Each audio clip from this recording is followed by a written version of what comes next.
If your deck posts are rotting at ground level, fixing it now can save you a ton of hassle and keep your deck safe and solid. So, the first thing you want to do is check how bad the rot is by poking around with a screwdriver or something. If the wood feels soft or crumbly, it's time to replace those posts. When you pull out the old posts, make sure to dig deep enough to remove all the rotten parts so it doesn't spread.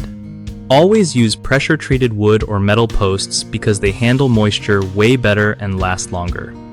Before putting the new posts in, pour some gravel at the bottom of the hole for drainage so water doesn't just sit there.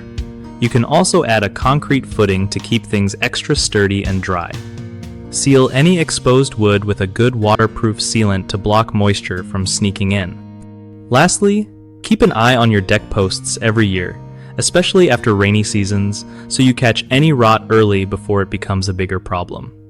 One of the biggest mistakes people make when dealing with deck posts rotting at ground level is using regular untreated wood, which just invites moisture and decay fast.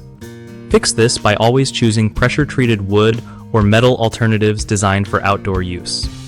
Another issue is poor drainage around the post base.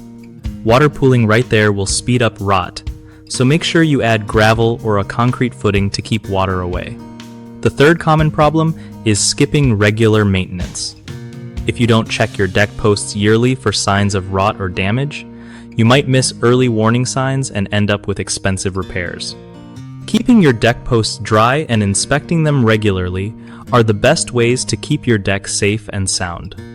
BigHomeProjects.com is super helpful because it connects homeowners with trusted local contractors who know exactly how to handle stuff like deck post replacements. Plus, it's a great spot for contractors to find new jobs and grow their business without all the hassle of marketing on their own.